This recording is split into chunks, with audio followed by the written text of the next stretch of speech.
I arrived at my mountain cabin with rental agents, dreaming of quiet earnings. And inside, my daughter-in-law is relaxing with her lover, uninhibited and indifferent. She threw down $5,000. For your silence, I nodded as if agreeing, and made one phone call. Not to my son, but to the one who would destroy her empire of lies. Betrayal is unforgivable. Revenge is cold calculation. Before we continue, please subscribe to the channel and write in the comments what time it is where you are now. The drive up to the mountain house had been pleasant. Lisa Thornton sat in the passenger seat, her folder of rental documents balanced on her lap, talking about seasonal rates and the strong market for summer properties near Aspen. I listened, nodding occasionally, watching the pines thicken along the winding road. June sunlight filtered through the branches, warm and easy. When we turned into the driveway, I saw the car immediately. A silver Audi, unfamiliar, parked too close to the front steps. Not Gertrude's white BMW, not Troy's truck. The license plate meant nothing to me, but something in my chest tightened. "Expecting someone?" Lisa asked, her professional tone wavering slightly. "No." I put the car in park and sat there a moment, studying the Audi. Expensive. Recent model. The windows were tinted dark. I climbed out slowly, my knees stiff from the 2-hour drive. The house looked peaceful enough. Log exterior, weathered to a soft gray. The wraparound porch empty except for the rocking chairs I'd bought years ago. But the front door stood slightly ajar. I always locked it. Always.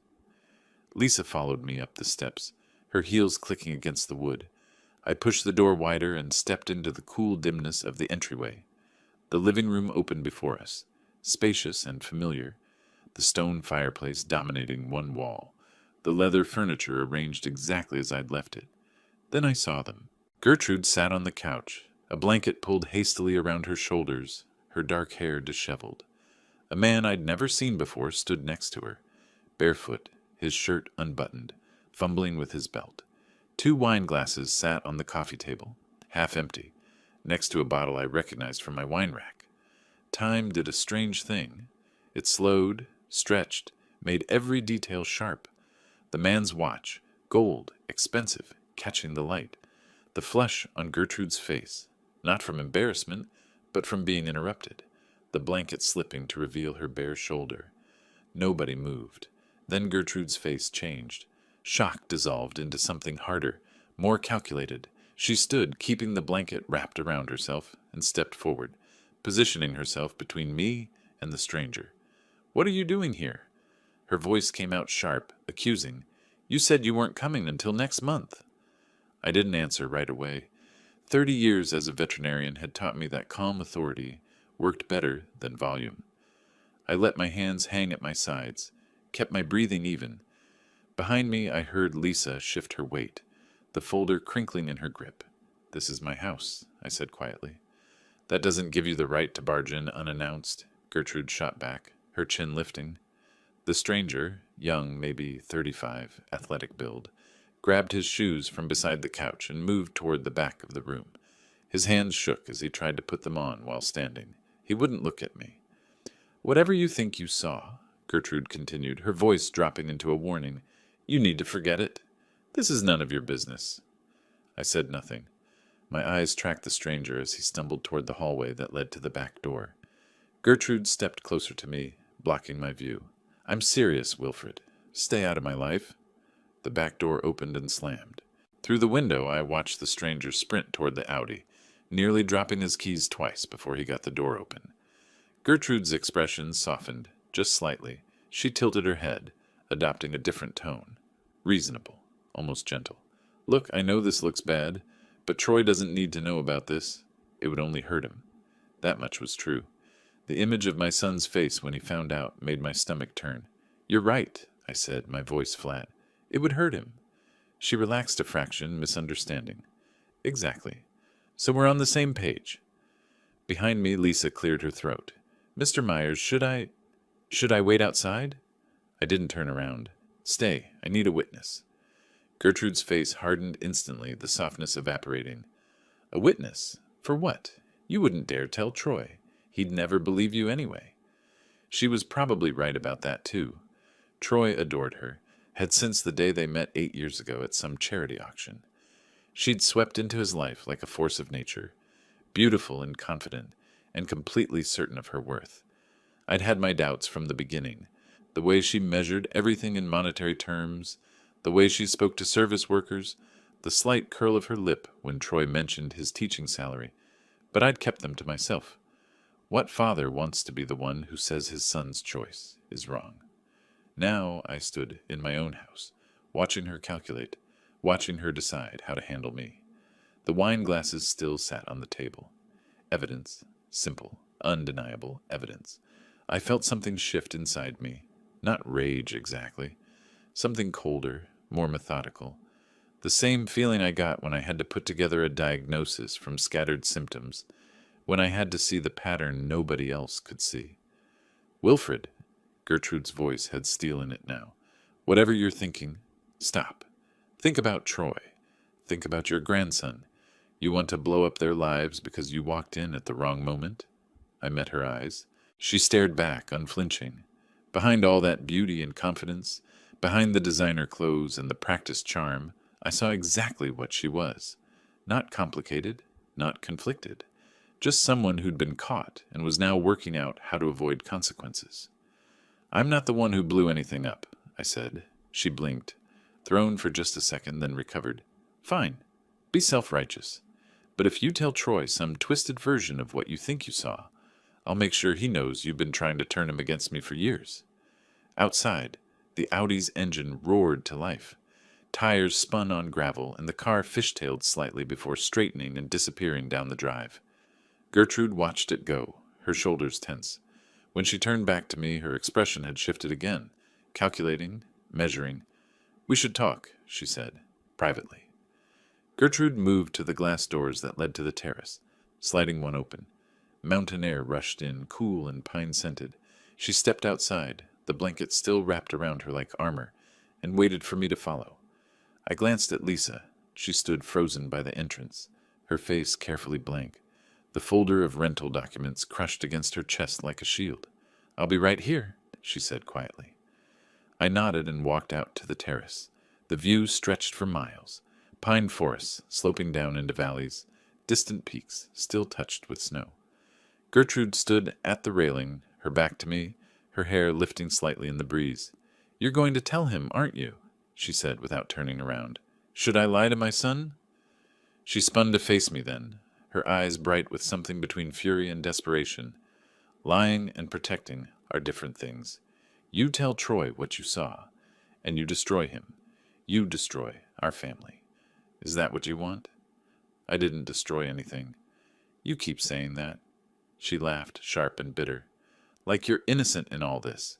You've never liked me, Wilfred. Never thought I was good enough for Troy. This is just your excuse to finally drive us apart. I kept my face neutral, my hands loose at my sides. She was probing, testing, trying to find the angle that would work. I'd seen this before in frightened animals, the ones who bit because they didn't know any other way to respond to threat. Have I? I asked. What? Have I tried to turn him against you? The question seemed to confuse her. She opened her mouth, closed it, recalibrated. When she spoke again, her voice had changed completely. Reasonable, almost businesslike. Look, we're both adults here. She crossed her arms, the blanket slipping, to reveal she'd pulled on her shirt. I'll give you $5,000. Cash? Transfer? However you want it. I waited. For what? I asked finally. For giving me time to handle this my way. Troy deserves to hear this from me, not from you.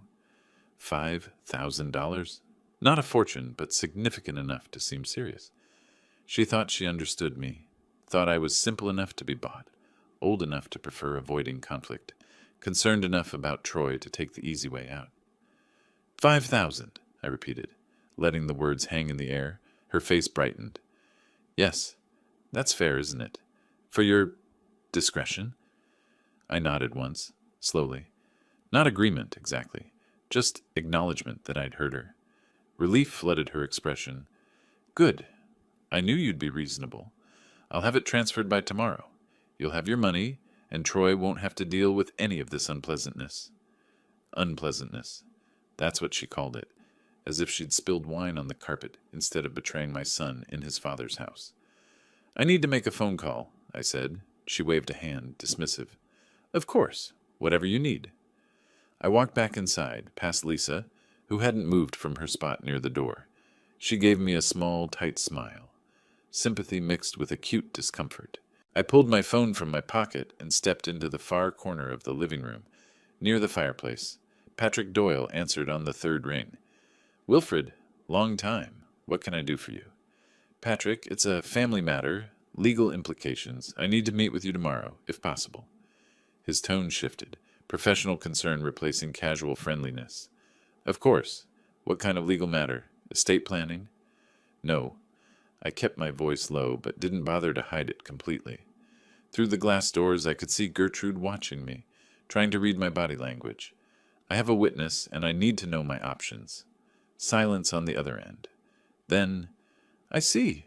How about 9 tomorrow morning? My office?" "That works." "Wilfred," Patrick said carefully, "should I prepare anything specific?" "Family law, infidelity, evidence documentation." Another pause. "I'll be ready. See you at 9. I ended the call and slipped the phone back into my pocket. When I turned, Gertrude was standing in the doorway, her expression unreadable. She'd changed, fully dressed now in jeans and a silk blouse, her hair smoothed back. The transformation was impressive, from caught mistress to composed woman in a matter of minutes. "Everything all right?" she asked, her voice careful. "Fine." "Who was that?" "My attorney." Her face went very still. "Your attorney? Why would you need to call your attorney?" I met her eyes, let the silence stretch, watched understanding dawn, then denial, then a flash of something close to panic. "Wait." She stepped fully into the room. "Wait, you said we had an agreement." I nodded. I didn't say yes. "That's the same thing." "Is it?" Her hands clenched into fists. "You can't do this. I offered you money. I offered you a solution that protects everyone." "It protects you," I said quietly. "Not everyone." She moved closer, her voice dropping into a hiss. "If you tell Troy, he'll hate you for it. He'll think you're lying. He'll think you're jealous of our happiness. And if by some chance he believes you, it'll destroy him. Either way, you lose him. Is that what you want?" I thought about Troy, my son, brilliant kid, even now at 34.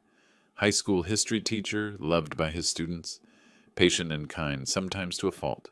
He believed the best in people.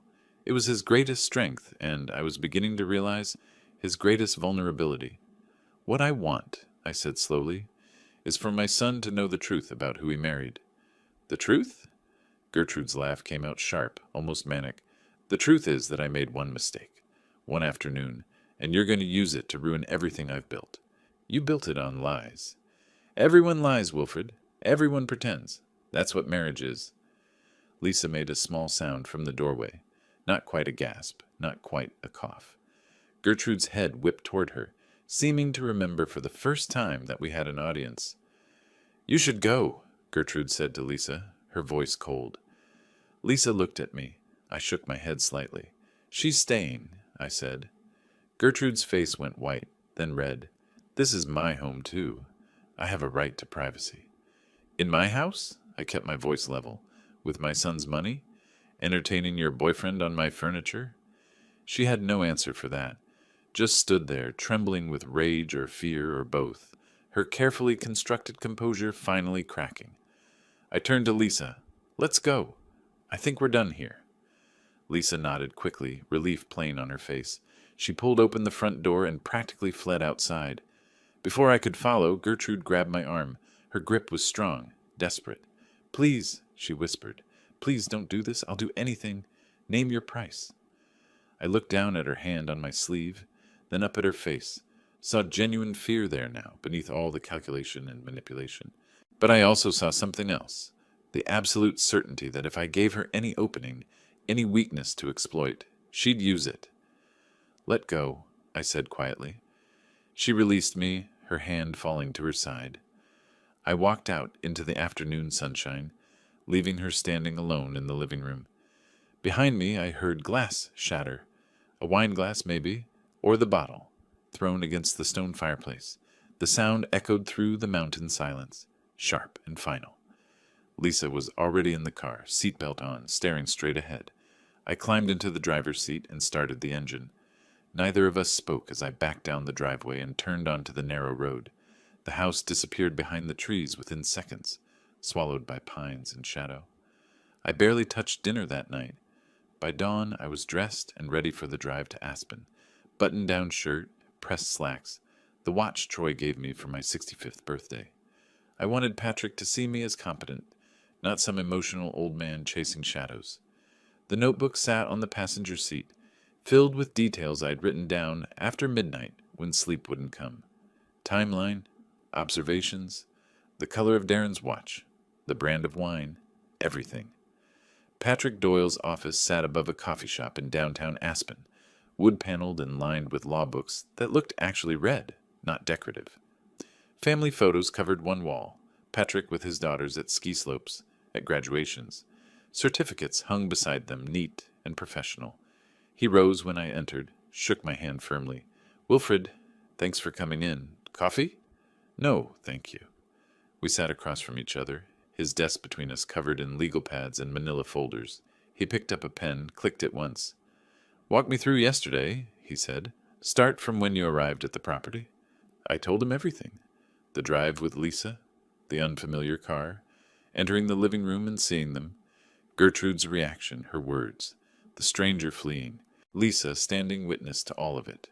Patrick wrote steadily, occasionally circling something on his pad. When I mentioned the $5,000, his pen stopped mid-stroke. "She offered you money?" "For my discretion. Said Troy deserved to hear it from her, not from me." Patrick set down his pen. "That's important. That's consciousness of guilt. She knew what she'd done was wrong, and she tried to buy your silence. I didn't take it. I know, but her offering matters." He pulled a folder from the stack beside him, opened it. "I did some preliminary work after your call. Since you've used me for property transactions before, I still had authorization to access certain financial records." He slid papers across the desk. Bank statements, credit card bills, a mortgage document. "When did Troy take this mortgage?" I scanned the page, saw the amount, felt something cold settle in my stomach. $620,000. "March," I said slowly. He mentioned it briefly, said they were refinancing. "This isn't refinancing. This is new debt at 6.8%. Where did the money go?" "I don't know." Patrick pulled out more papers, spreading them like cards in a hand. His finger tracked down columns of numbers, stopping at highlighted sections. "Look at these charges. The Peaks Resort, 3 times last month. Each stay charged to your son's credit card. Troy was at work. I remembered him mentioning it. He had a project in Denver that kept him away overnight. The charges are local." Patrick's voice stayed level, but his eyes were sharp. "Someone used that card while he was gone." The numbers blurred slightly. I forced myself to focus. $8,000 last month alone. Hotels. Restaurants I'd never heard Troy mention. Gifts from jewelry stores. "How long has this been going on?" I asked. "Based on the spending patterns?" "At least 6 months, possibly longer." 6 months. While Troy worked late hours teaching history to teenagers, while he worried about budget cuts and curriculum changes, Gertrude had been spending his money on another man. "I have a witness," I said. "Lisa saw everything. Isn't that enough?" Patrick leaned back in his chair, fingers steepled. "For a conversation between us, yes. For a court case, no. Colorado judges want documentation. Photographs. Financial records showing affair-related expenses. Electronic communications, if possible. How long does gathering that take? Weeks. Maybe a month if she's careful." A month. 4 more weeks of watching Troy live in ignorance while I sat on this knowledge. "I need to tell him," I said. "No." Patrick's voice went firm. "You cannot tell Troy yet. If you do, Gertrude will know we're building a case. She'll stop meeting her lover, delete communications, move money. We need her to feel safe." "You want me to lie to my son?"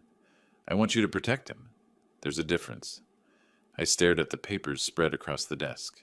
Evidence of betrayal, quantified in dollars and dates. Troy trusted me.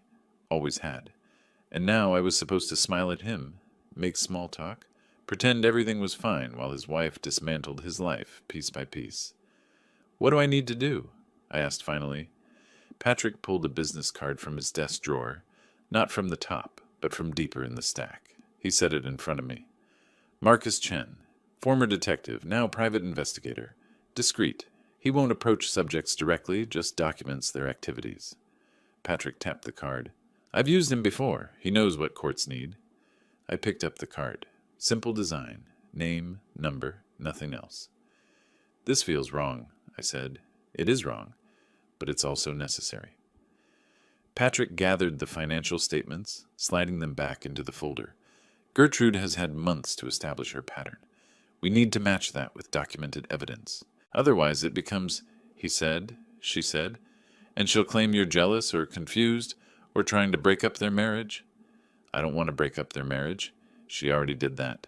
Then help me prove it properly. I left Patrick's office an hour later with Marcus Chen's card in my pocket and a strategy that felt like swallowing glass. Act normal. Don't alert Gertrude. Let Troy remain happy and oblivious while we built an irrefutable case. The drive home took forever. Mountains that had looked beautiful yesterday now just felt like walls, trapping me in this impossible situation. My phone rang as I hit the highway. Troy's name lit up the screen. I almost didn't answer, almost let it go to voicemail. But that would be unusual, and unusual meant questions. Hey, son, I said, keeping my voice steady. Dad, just checking in. We still on for fishing next month? Absolutely. Great. Gertrude's been amazing lately. She's planning this whole trip, found us a guide and everything. He sounded so happy, so completely unaware. I think she really gets how important these trips are to me, to us. I gripped the steering wheel, watching the yellow line disappear beneath my hood. That's good, Troy. That's really good. You okay? You sound tired.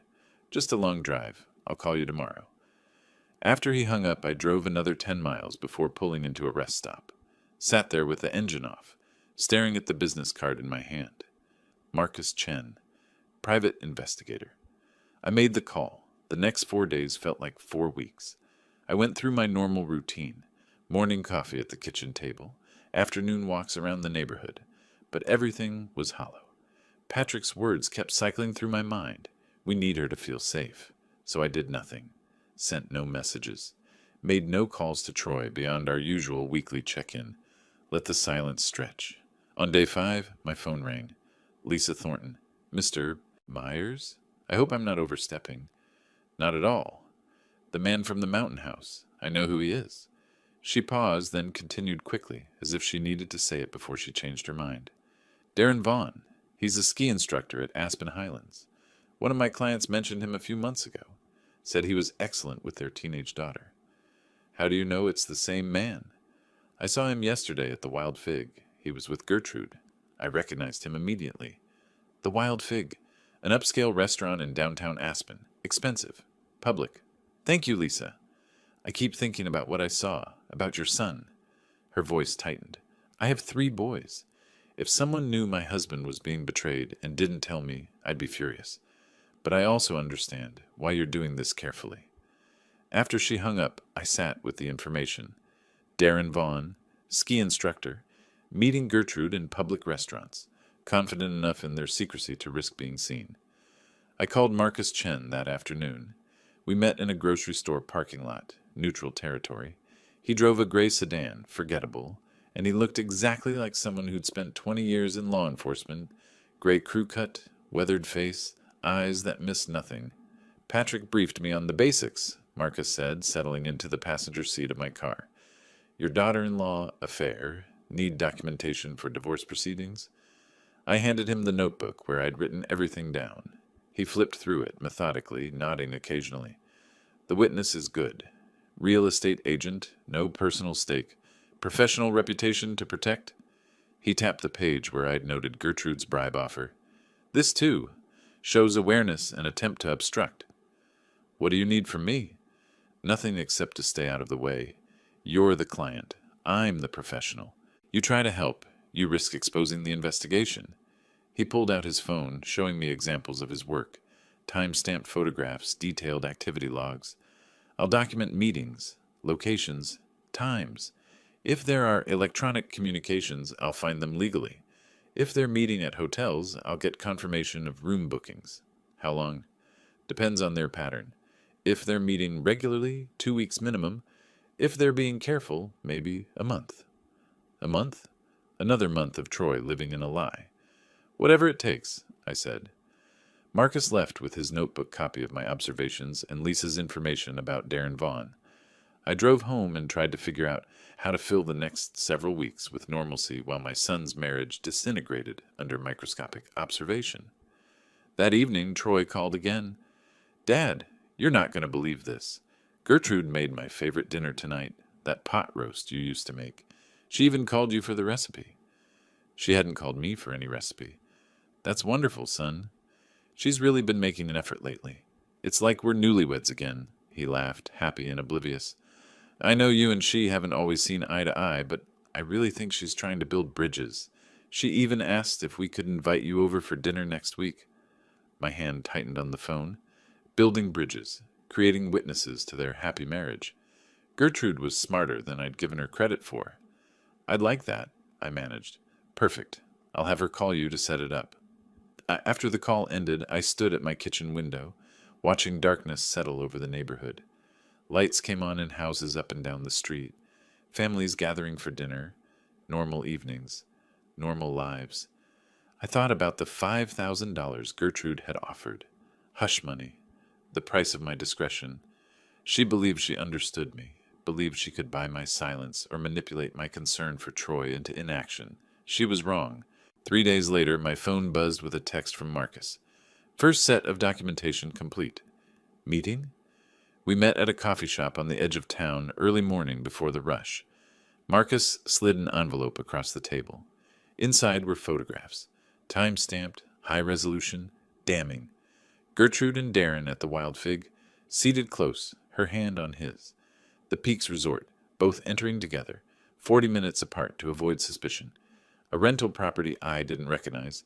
Darren's car parked outside for 3 hours while Troy was at work. "She's not being careful," Marcus said quietly. "Meeting him twice a week, sometimes 3 times, always during your son's work hours. Same locations, same patterns. It's almost like she thinks she's invincible." "Because she paid me off," I said. "She thinks I took her deal." "Did you?" "No." Marcus nodded, unsurprised. "I'll continue surveillance. Need at least 2 more weeks to establish consistent pattern. Courts like consistency proves its ongoing behavior, not one-time mistake." I studied the photographs. Gertrude looked happy in them, relaxed, more animated than I'd ever seen her with Troy. "There's one more thing," Marcus said, pulling out his phone. He showed me a financial transfer record. $5,000 deposited into an account under your name. She actually followed through. I never gave her my account information. She didn't need it. She used your property records from the mortgage filing. It's all public information." He put his phone away. "Which means when this goes to court, there's now a paper trail of her attempting to bribe you. She incriminated herself." The coffee shop door opened, bringing in a burst of cold air and 2 women laughing about something. Normal morning, normal lives. Everything around me continuing as if the world hadn't just rearranged itself into something unrecognizable. "Keep going," I told Marcus. "I need enough evidence that there's no question. No room for her to manipulate the narrative." "You'll have it." I drove home with the envelope tucked into my jacket pocket, carrying proof of what I already knew, but hadn't wanted to believe. Gertrude wasn't just unfaithful. She was systematic about it, calculated. She'd created a routine of betrayal, scheduled and maintained like any other appointment in her calendar. That night, I couldn't sleep. Lay in bed staring at the ceiling, thinking about Troy's voice when he talked about her making pot roast, about him believing she was building bridges while she was actually building alibis. I thought about justice and revenge and whether there was any real difference between them. Patrick called it protecting my son. Marcus called it documenting evidence. Gertrude would call it whatever she needed to call it to escape consequences. I called it the truth. And the truth, I was learning, required patience and precision and a willingness to let someone you loved walk through fire just long enough to prove they'd been burned. 2 more weeks, Marcus had said. I could wait 2 more weeks. I'd wait as long as it took. 3 days crawled by before I made my move. Marcus had sent his latest surveillance report. Gertrude's routine was clockwork. The Daily Grind coffee shop every Tuesday and Thursday morning at 10. Always alone. Always at the corner table near the window. Tuesday morning I dressed carefully. Jeans instead of slacks. Flannel shirt instead of button-down. The newspaper tucked under my arm. A prop, but a convincing one. I needed to look casual, harmless. An old man getting his morning coffee. Nothing more. The Daily Grind sat 3 blocks from a fitness center Gertrude frequented. Marcus had photographed her leaving the gym and walking directly here twice last week.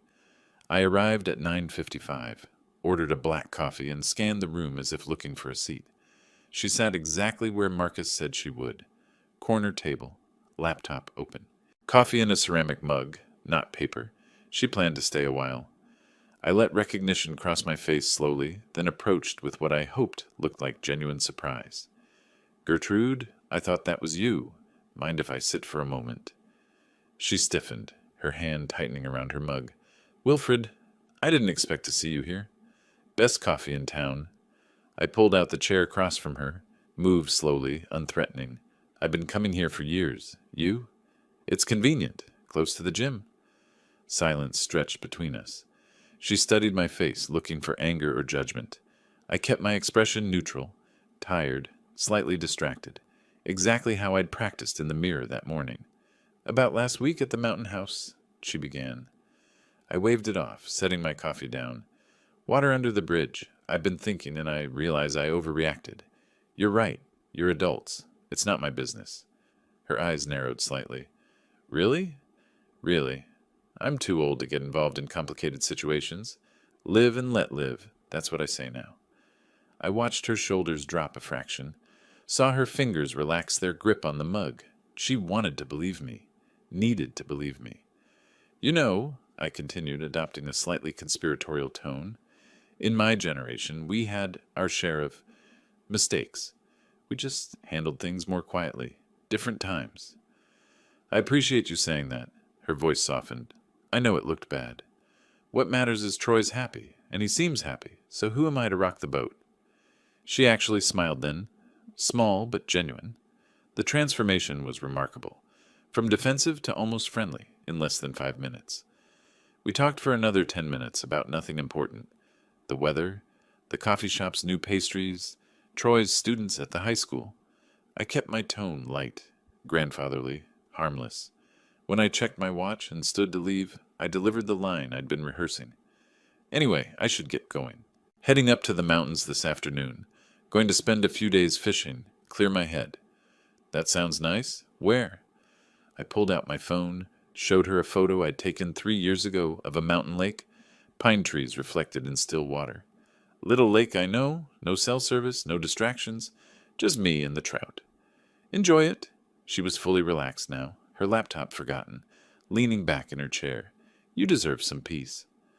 I paid for both our coffees on the way out, waved goodbye through the window, drove 3 blocks before pulling into a grocery store parking lot and sitting there, hands gripping the steering wheel, breathing slowly through my nose. The performance had worked. Every smile, every casual phrase, every carefully chosen word, she'd believed all of it, and the disgust I felt at having to be pleasant to her, at pretending to condone what she'd done, that would fuel what came next. At home, I spread Marcus's surveillance photos across my desk. 2 weeks of documentation. Gertrude and Darren at restaurants, entering hotels. His car parked outside the rental property. Time-stamped, geotagged, undeniable. I picked up my phone and called Marcus. "Marcus, Wilfred Myers. I need you to increase surveillance frequency starting today." "Something specific happen?" "I just gave the subject reason to believe she's not being watched. She'll be less careful now." A pause. Then, "Understood. I'll add evening coverage and weekend monitoring."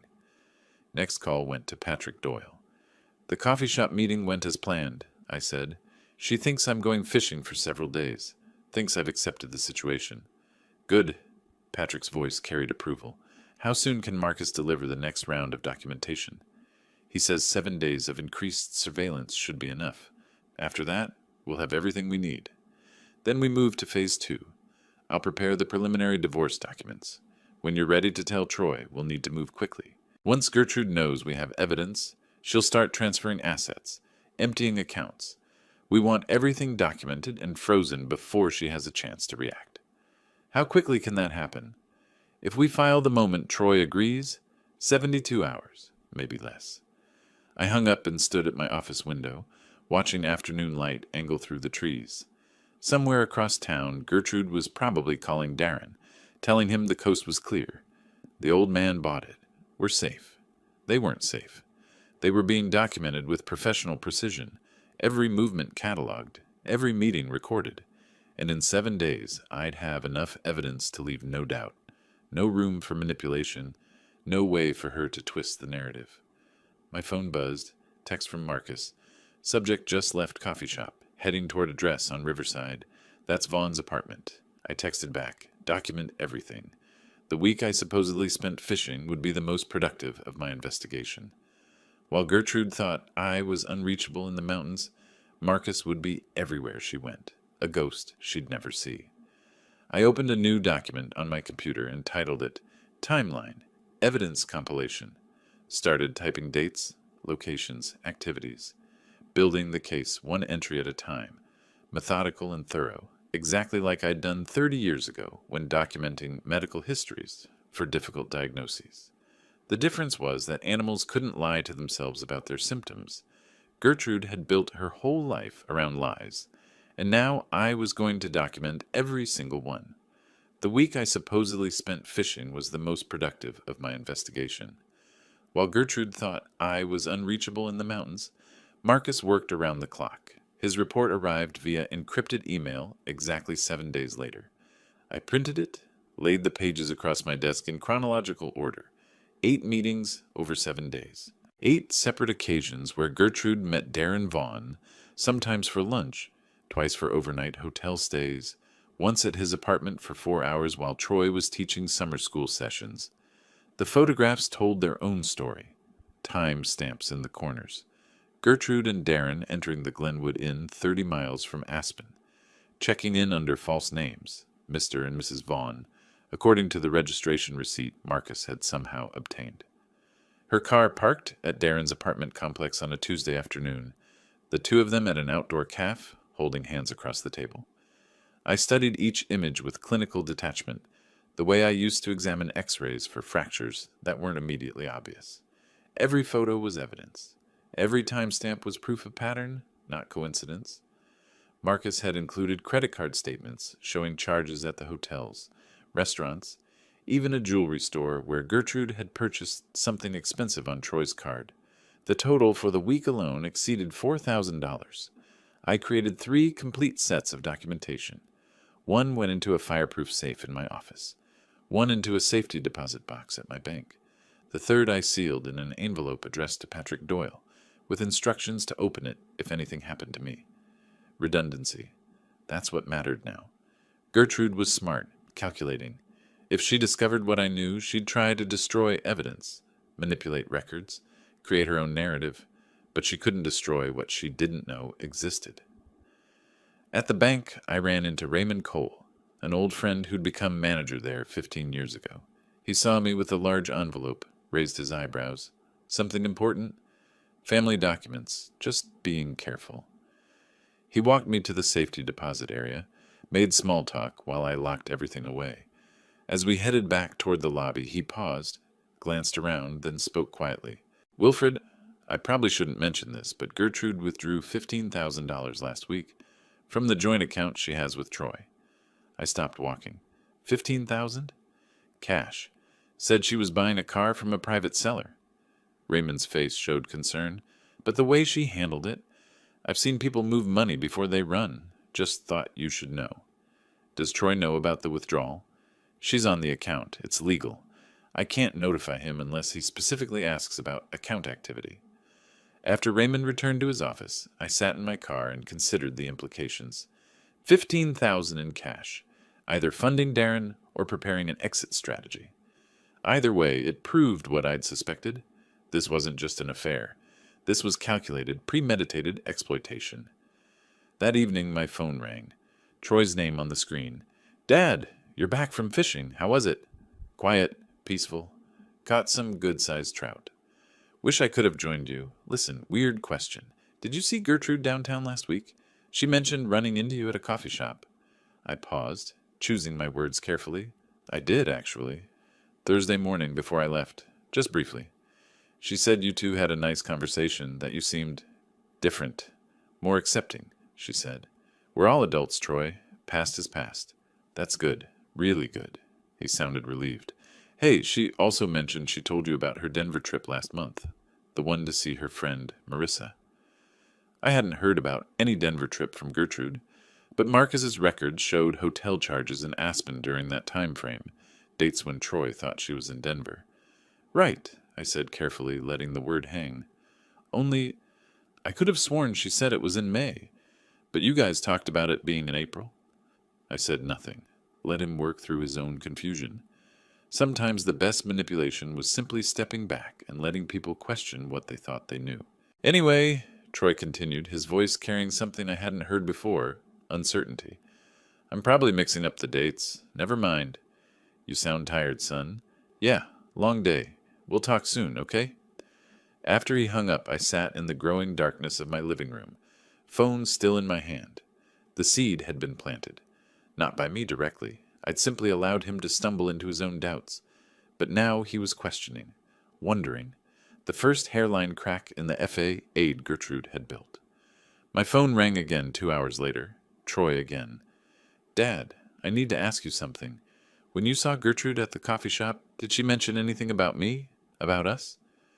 She said you were happy, that you two were doing well. Did she seem nervous? Off somehow? I thought about the right answer. The truthful answer would be yes. She'd been defensive, tense, calculating. But saying that directly would reveal too much. She seemed like herself, I said finally. I asked her about the Denver date thing, about whether it was April or May. His voice dropped. She got really defensive. Said I was questioning her integrity, that I never used to doubt her like this.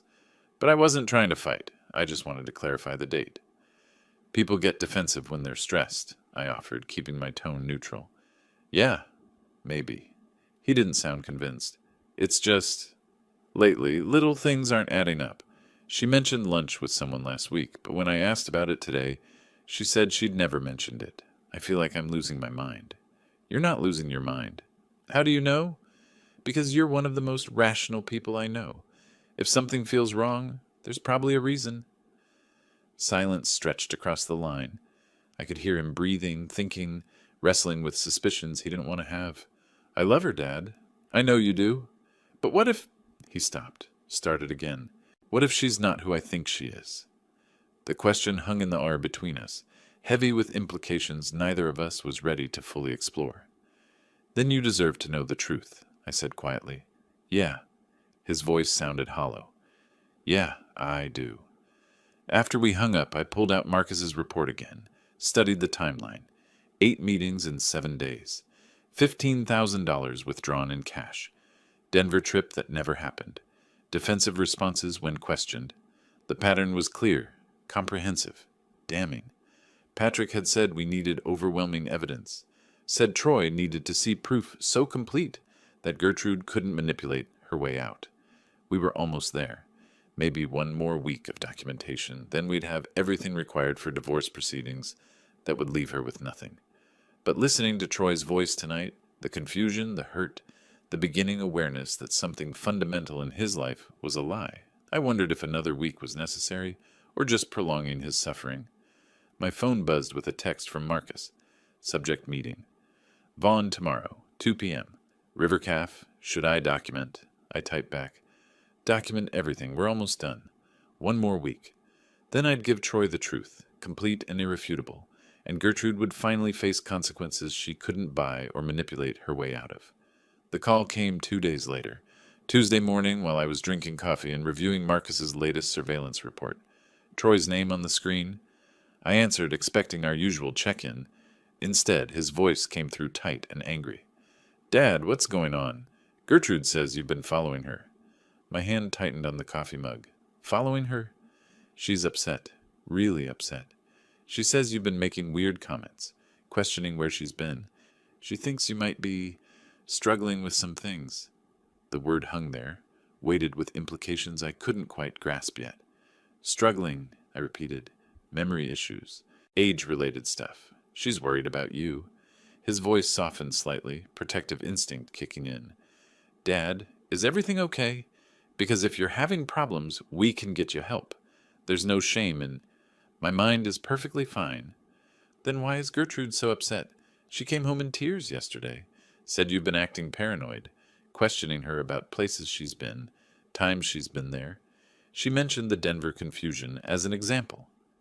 Denver? Of course. Turn my strategic seed planting into evidence of cognitive decline. Gertrude was smarter than I'd given her credit for. Strike first. Control the narrative. Paint me as unreliable before I could present any evidence. I need to come over, Troy said. We need to talk about this. After he hung up, I moved quickly. The USB drives went into the safe. Marcus's reports, surveillance photographs, financial documents, everything hidden. I brewed fresh coffee, set out 2 mugs, arranged the living room to look exactly as it always had. Normal, unthreatening, the home of a rational, clear-minded man. Troy arrived within the hour. He looked exhausted, his teacher's casual clothes rumpled, dark circles under his eyes. He stood in my doorway as if uncertain whether to hug me or interrogate me. Come in, I said quietly. We sat across from each other in the living room, me in my armchair, him on the sofa, the same positions we'd occupied 1,000 times for conversations about school, work, life. But this felt different, heavier. She mentioned you got confused about Denver, Troy began, his voice careful, gentle. Said you claimed she'd been there when she hadn't. I said I might have misunderstood. That's different from confusion. Is it? Dad, be honest with me. Have you been feeling off lately? Forgetting things? Because it's nothing to be ashamed of. We can. My mind is perfectly clear. Clearer than it's been in years. He studied my face, looking for signs of whatever Gertrude had convinced him to look for.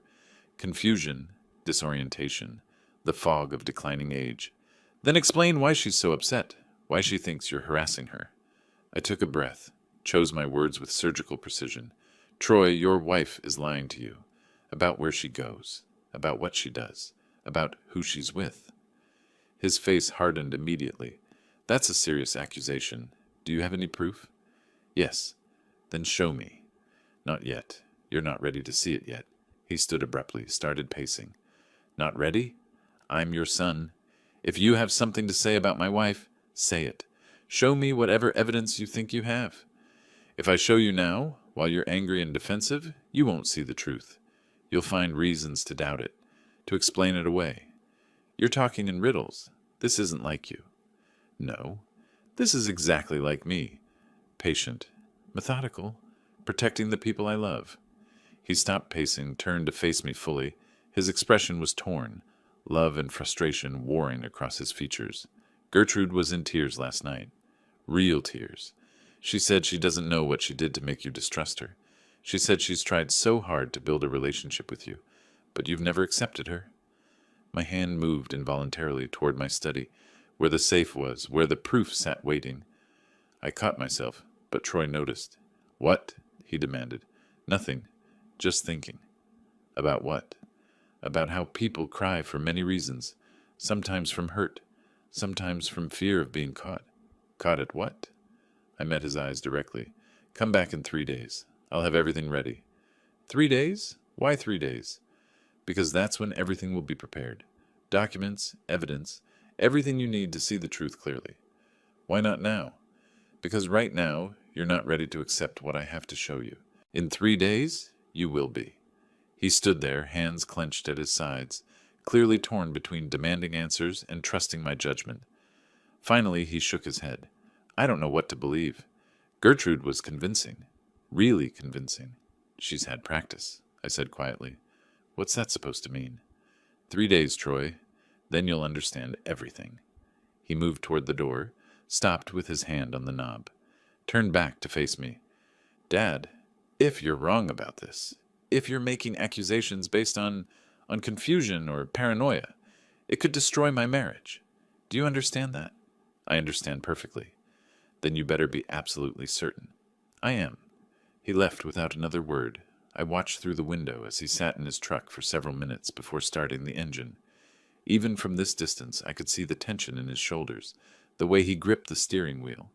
When his taillights finally disappeared around the corner, I allowed myself to sink back into my chair. My hands were shaking, not from age or confusion, but from the effort of restraint. Every instinct had screamed to show him everything immediately, to vindicate myself, to expose Gertrude's manipulation for exactly what it was.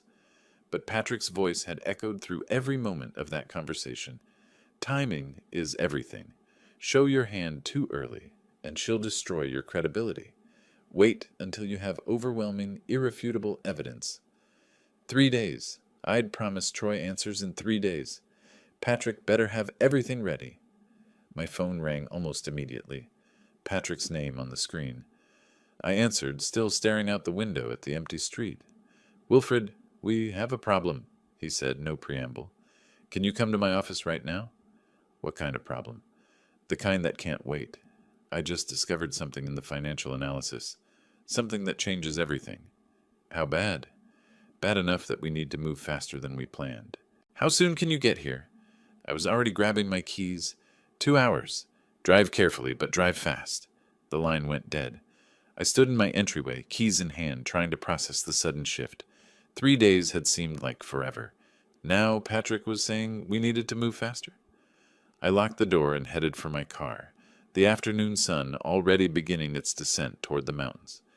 Whatever Patrick had discovered, it was serious enough to warrant urgency in a man who measured everything in careful, methodical steps. The drive to Aspen passed in a blur of mountain scenery I barely registered. My mind churned through possibilities. Financial problems, legal complications, something in the evidence that made it inadmissible. I'd find out soon enough. Patrick's office lights were on when I arrived, though most of the building was dark. Late afternoon pushing toward evening. I climbed the stairs 2 at a time, as quickly as my 67-year-old knees would allow, and found him at his desk, surrounded by financial documents that seemed to have multiplied since my last visit. "Come in," he said, not looking up from the spreadsheet on his computer. "Close the door." I did, settling into the chair across from him. He pulled off his reading glasses, rubbed his eyes, then met my gaze with an expression I hadn't seen before, something between anger and professional urgency. "The forensic accountant finished his deep analysis this morning," Patrick said. "I asked him to trace every significant transaction from Troy and Gertrude's joint accounts over the past year.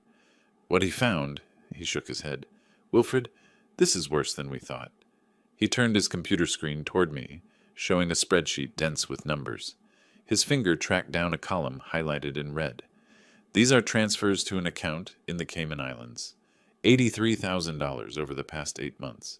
Small amounts at first, 3,000, 5,000. Then larger, 15,000 at a time. The pattern started last October and accelerated in March." I stared at the numbers, feeling something cold settle in my stomach. "Troy doesn't know about this account." "I'm certain he doesn't. It's in Gertrude's name only. The money was transferred from their joint account, in increments, calculated to stay below reporting thresholds. Someone advised her on how to do this without triggering automatic bank reviews." "The 15,000 Raymond mentioned, that was just the most recent withdrawal? Look at the total." He circled a figure at the bottom of the column. "She's systematically stripped $83,000 from your son's finances. Money he earned, saved, borrowed against the house for, and she's hidden it where he can't touch it." I remembered Troy mentioning the mortgage refinancing in March, how excited he'd been about the opportunity to consolidate debt, improve their cash flow. I'd encouraged him to do it, told him it was smart financial planning. They'd borrowed against the house to give Gertrude more money to steal. "How is this possible?" I asked, my voice rougher than I intended. "How did we not see this pattern earlier?" "Because the initial financial review focused on spending, credit cards, restaurants, hotels. This required deep analysis of transfer patterns, tracing account relationships, subpoenaing records from offshore institutions. It took time." Patrick pulled out another document. "But here's what worries me most. 2 days ago, right after Troy started questioning her, Gertrude transferred another 20,000. She's accelerating, either preparing to run or protecting assets before divorce proceedings. Can we stop her? Yes, but it requires immediate action. He slid papers across the desk. I need your authorization to file an emergency motion to freeze all accounts, joint and individual. We cite evidence of ongoing financial fraud and flight risk. If the judge grants it, which I believe she will given this documentation, Gertrude won't be able to move another dollar. I picked up the papers, scanned the legal language. How fast can this happen? If we file tomorrow morning, hearing by end of day. Decision within 24 hours? But once we file, everything becomes public. Gertrude will know we've discovered the fraud. She'll lawyer up, potentially try to move remaining assets before the freeze takes effect. It's going to be a race. What about Troy? When do we tell him? Patrick leaned back in his chair, fingers steepled. You promised him answers in 3 days. That's perfect timing. We file tomorrow, get the accounts frozen, then show him everything at once. The affair, the fraud, the offshore account, all of it. One comprehensive package that leaves no room for doubt or manipulation. He's going to be devastated. He's going to be protected. If we wait even a week longer, Gertrude could drain everything. The equity from the house, their savings, his retirement accounts, if she can access them. This woman isn't just cheating on your son. She's destroying his financial future. I thought about Troy's face earlier today, his confusion, his torn loyalty, his desperate desire to believe everyone was acting in good faith. In 3 days, his entire world would collapse, but at least he'd still have a financial foundation to rebuild from. What do you need from me? I asked. Sign these authorizations. They give me power to act on your behalf in filing the motion, freezing the counts, and requesting emergency relief. Then go home. Act normal. Don't contact Troy unless he contacts you. Let him think everything is proceeding on the 3-day timeline. Meanwhile, I'll work with the accountant to prepare the complete evidence package. I signed where he indicated, each signature feeling heavier than the last. When I finished, Patrick gathered the documents into a folder marked with red tabs. One more thing, he said. When Troy sees this, all of it, he's going to need support. Not legal support, emotional support. This is going to break something in him. His trust, his confidence, maybe his faith in his own judgment. You need to be prepared for that. I've been preparing for 20 days. You've been preparing to show him evidence. That's different from helping him process what it means. Patrick's expression softened slightly. He's going to question everything, every moment of his marriage, every decision he made. He's going to wonder how he missed it, how he could have been so blind. You can't fix that for him. You can only be there while he works through it. I stood, suddenly feeling every one of my 67 years. Thank you, Patrick, for everything. Thank me when this is over. Right now, we still have 2 days of legal maneuvering ahead. Go home. Get some rest. Tomorrow morning, we go to war. The drive home was darker than the drive up had been. Night settling over the mountains, stars emerging in the clear sky. I thought about Troy as a boy, trusting everyone, believing the best in people. That openness had made him a wonderful teacher, a kind son, a loving husband. It had also made him an easy target.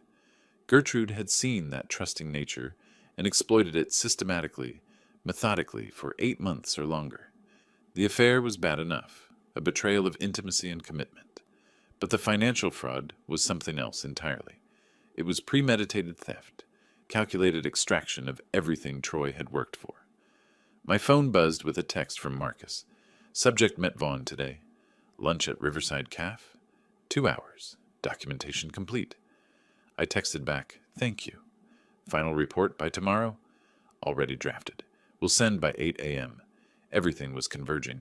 The surveillance evidence, the financial fraud documentation, the legal strategy. In 3 days, actually less now, more like 60 hours, I would sit down with Troy and show him the complete truth about his marriage. And Gertrude's carefully constructed world of deception would come crashing down around her. I pulled into my driveway, sat in the darkness of my car for a moment. Through the window, I could see my living room exactly as I'd left it. The coffee mug still on the table. The chair where Troy had sat, torn between defending his wife and trusting his father.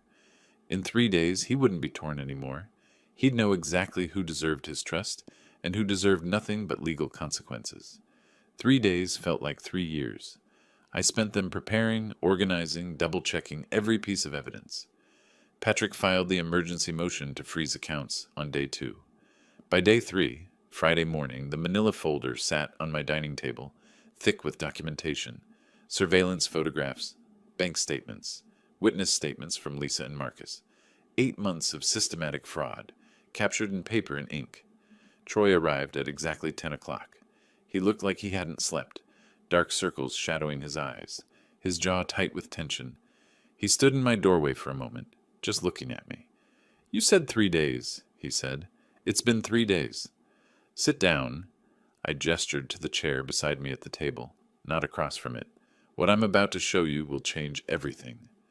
"Is it really that bad?" I placed the first photograph on the table. Gertrude and Darren entering the Glenwood Inn, his hand on the small of her back. Timestamp.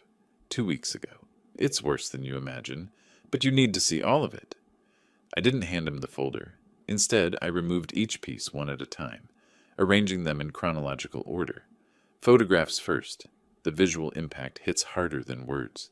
Gertrude and Darren at restaurants, in parking lots, outside his apartment, at hotels. Each image time-stamped, dated, geotagged.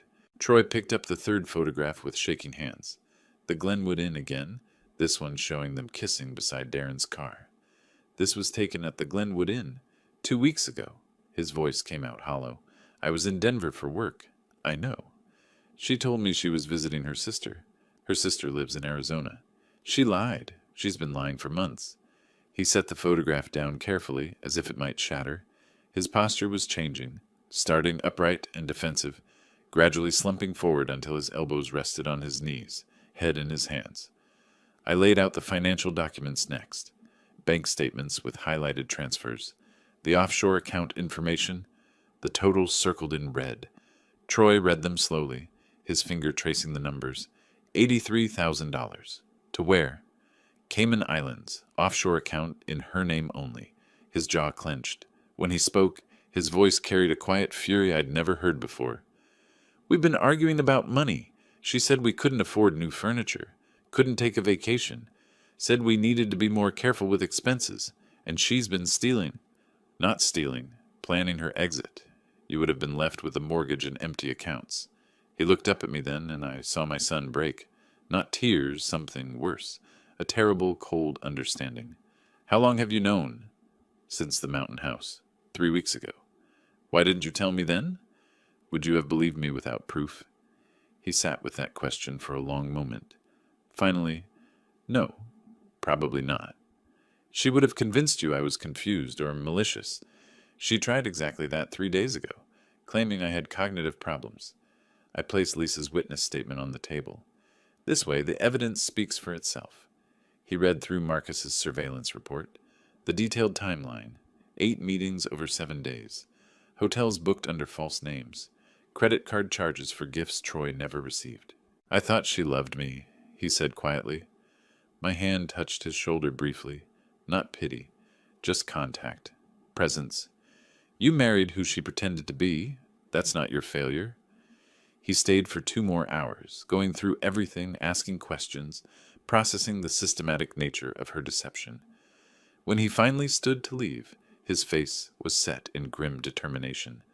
"I'm going home. I'm confronting her tonight. Do you want me to come?" "No. This conversation has to be between us."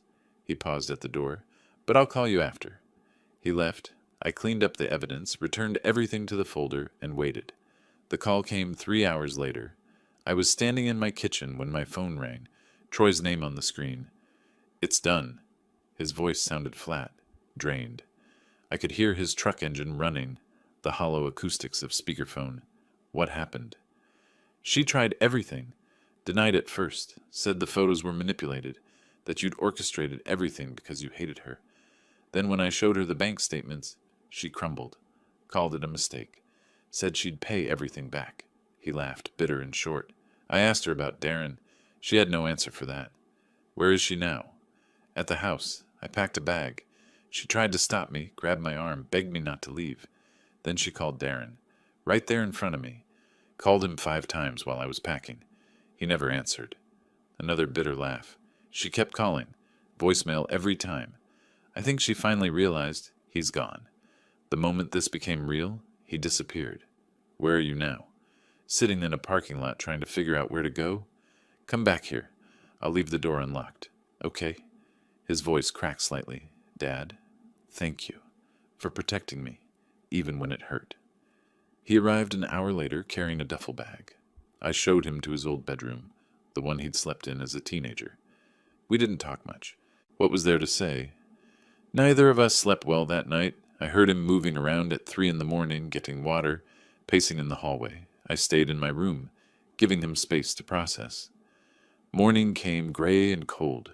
I made coffee while Troy sat silently at the kitchen table, staring at nothing. We drove separately to Patrick's office.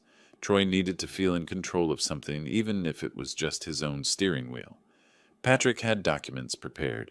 He walked Troy through each one with professional compassion, explaining what he was signing and why. Troy, I need you to understand what we're filing. Divorce based on adultery and financial fraud.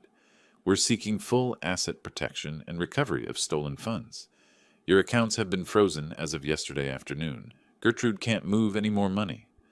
Will she fight it? Her lawyer might try. But with this evidence, they have no ground to stand on. The surveillance is time-stamped and professionally documented. The financial records show systematic fraud. Your father's witness, Lisa Thornton, is a real estate professional with no stake in the outcome. It's airtight. Troy signed where Patrick indicated. His hand was steady. When he finished, he set down the pen and looked at Patrick directly. Then let's finish this. I sat to the side during the entire meeting, just present for support. This was Troy's decision, Troy's signature, Troy's future. My part was done. I'd gathered the truth and protected him from further theft. Now he was taking control of his own life. We left Patrick's office an hour later. The divorce papers had been filed. The emergency motions had been submitted to the judge. The legal machinery was grinding forward, inevitable and thorough. Troy stood beside his truck in the parking lot, keys in hand. What do I do now? He asked. Not rhetorically, an actual question. You heal. You rebuild. You remember that none of this was your fault. Doesn't feel that way. It will, eventually. He got in his truck and drove away. I watched him go, then got in my own car and headed home. The folder of evidence sat on my passenger seat, no longer needed for revelation, but still necessary for legal proceedings. 3 weeks ago, I'd walked into my mountain house and found my son's wife with another man. Today, the truth was finally out. The accounts were frozen. The evidence was filed. Gertrude's carefully constructed world had collapsed completely. No husband, no money, no lover to run to. Just consequences, arriving exactly as they should. The preliminary hearing came 2 weeks later. Judge Martinez was direct, reviewing the evidence without patience for weak arguments. Surveillance photos, financial records, offshore accounts, everything laid bare in open court. Gertrude sat with her attorney, isolated, looking smaller than I'd ever seen her. No Darren beside her, no friends in the gallery. The judge's ruling was swift. Troy kept the house. $67,000 of the stolen $83,000 was recovered. Gertrude received $5,000 as temporary support, nothing more. No maintenance. The affair and fraud had stripped away any claim to Troy's assets.